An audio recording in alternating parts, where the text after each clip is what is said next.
ଯାତ୍ରା କୁ ନେଇକି କଣ୍ଟ୍ରୋଭର୍ସି ହଉଛି, କଣ୍ଟ୍ରୋଭର୍ସି କରାଯାଉଛି ବୋଲି କି ଯାତ୍ରା କୁ ନେଇକି କଣ୍ଟ୍ରୋଭର୍ସି ହଉଛି। ଯାତ୍ରା କଣ୍ଟ୍ରୋଭର୍ସି ହଉନି, କରାଯାଉଛି। କଣ୍ଟ୍ରୋଭର୍ସି ମାନେ ଜାଣନ୍ତରେ ନିଜକୁ ଚତୁର ବିଲୁଆ କେତେ ଜଣ ପ୍ରଯୋଜକ ଭାବୁଛନ୍ତି, ସେଇମାନେ ହିଁ କଣ୍ଟ୍ରୋଭର୍ସି କରୁଛନ୍ତି। ନହେଲେ ଆମର ଯେତେ ପ୍ରଯୋଜକ ଅଛନ୍ତି ପାଖାପାଖି ମୁଁ ଆଜି ବି ସକାଳେ କହୁଥିଲି ଆପଣଙ୍କୁ, ଆମର 90% ପ୍ରଯୋଜକ ବହୁତ ଭଲ।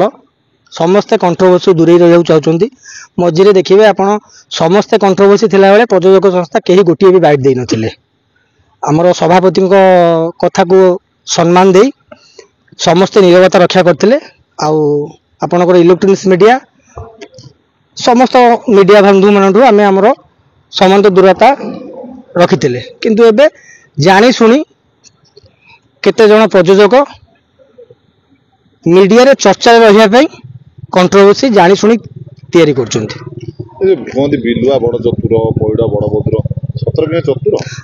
ଆପଣ ଦେଖୁନାହାନ୍ତି, ଆପଣ ଭାବିବେ ସାଧାରଣତଃ ଦର୍ଶକମାନେ ବୁଝିପାରନ୍ତିନି, ସେମାନେ ଇନୋସେଣ୍ଟ ଚେହେରା ଦେଖିକି ସେ ଗୋଟେ କମେଣ୍ଟସ୍ ଦେଇଦିଅନ୍ତି। ସାଧାରଣତଃ ଲୋକମାନେ ସେମାନେ ଜାଣିପାରନ୍ତିନି ଆକ୍ଚୁଆଲି ଲୋକର ଚରିତ୍ରଟା ତା ମୁହଁରୁ ଦେଖିଲେ ଆପଣ ଜାଣିପାରିବେନି ଭିତରେ ସେ କେତେ ଗେମର, ସେ ଯାତ୍ରା ସଂସ୍ଥାକୁ କୋଉ ଲେଭେଲରେ ନେଇ ପହଞ୍ଚିଲାଣି।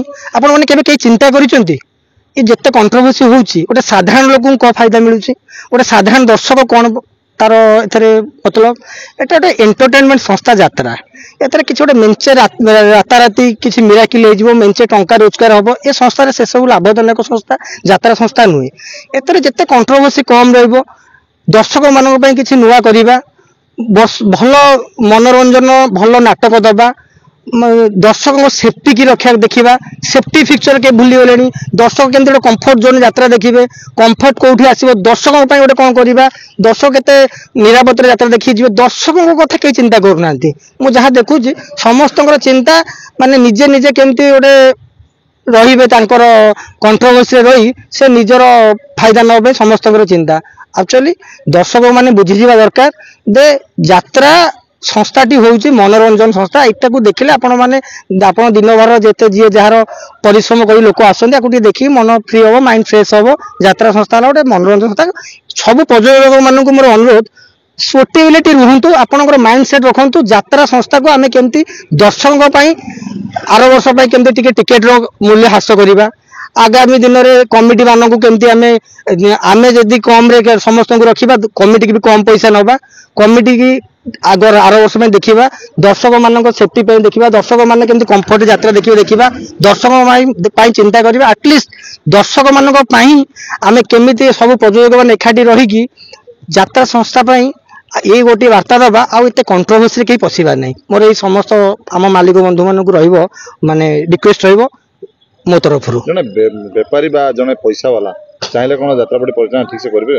ସେଟା ତ ଆଜ୍ଞା କେବେ ପଇସାର ଗର୍ବ କେହି, ଆଜିକାଲି ଡେଟ୍ ଗୋଟେ ବଥକୁ ପଇସା ନାହିଁ।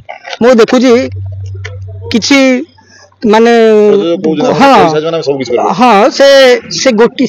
ସେଇ ପ୍ରଯୋଜକ ମାନେ ହିଁ ଏ ସଂସ୍ଥାକୁ ଏମିତି କରିଦେଲେଣି। ମୁଁ ଯୋଉ କହିଲି ଚତୁର ବିଲୁଆ, ସେଇଟା ଆପଣ ମାସେ ଦେଢ଼ ମାସ ଜାଣିପାରିବେ ସେ ଚତୁର ବିଲୁଆଟି କିଏ, ଆଉ ସେ ଇନୋସେଣ୍ଟ ଚେହେରାଟି କିଏ। ସେ ଇନୋସେଣ୍ଟ ଚେହେରା ଦର୍ଶକଙ୍କ ଭିତରେ ତା ନକାବ ଖୋଲିବ। ଦେଖନ୍ତି ଆପଣ ଗୋଟେ ଦେଖିଥିବେ ଭଲ ଯୋଉ ଫିଲ୍ମ ସସ୍ପେନ୍ସ ମୁଭି, ସେଥିରେ କୋଉ କ୍ୟାରେକ୍ଟରଟା ହିରୋ ଭଳି ଦେଖାଯାଉଥିବା ଚେହେରାଟି ଭିତରେ ଭିଲିଆନ ବାହାରିବ। ଏକ୍ଜାକ୍ଟ ଏଠି ଆପଣଙ୍କ ଆଗରେ ଉଚ୍ଚାର ଆଚରଣ ଏତେ ସୋବର, ଏତେ ଆପଣ ତାଙ୍କୁ ଭାବିବେ ସେ ଗୋଟେ ବହୁତ ଭଲ ଗେମ୍। ଏକ୍ଜାକ୍ଟ ସେ ନିଜକୁ ଦର୍ଶକଙ୍କ ପାଖରେ ଏମିତି ଆପଣଙ୍କ ପାଖରେ ପ୍ରେଜେନ୍ସ କରୁଛନ୍ତି, ତାଙ୍କ ଶୈଳୀ ସେ ଏତେ ଭଲ, କିନ୍ତୁ ସେ ଭିତରେ ଏମିତି କରୁଛନ୍ତି ସଂସ୍ଥାଟାକୁ। ଆଜି ମୁଁ ଦେଖୁଛି ମାଲିକ ସଂଘ ଆଉ ଏତେ କଣ୍ଟ୍ରୋଭର୍ସି ଭିତରେ ଗୋଟେ ଷଡ଼ଯନ୍ତ୍ର ଚାଲିଛି। ଏ ଷଡ଼ଯନ୍ତ୍ର ଖୁବ୍ ଶୀଘ୍ର ସମୟ ସରି ଆସିଲେଣି। ଆପଣ ଦେଖିବେ ଆଖଡ଼ା ଘରେ ସମସ୍ତଙ୍କର ରିହର୍ସାଲ ପ୍ରଥମ ପର୍ଯ୍ୟାୟ ଶେଷ ହେବା ପର୍ଯ୍ୟାୟ ଇଏରେ ଆଉ ମାତ୍ର କେତୋଟି ଦିନ ଭିତରେ ଆମେ ବି ଫ୍ରି ହେଇଯିବୁ। ସବୁ ପ୍ରଯୋଜକ ମାନଙ୍କର ମାଇଣ୍ଡ ସେଟ୍ କ୍ଲିୟର ହେଇଗଲାଣି।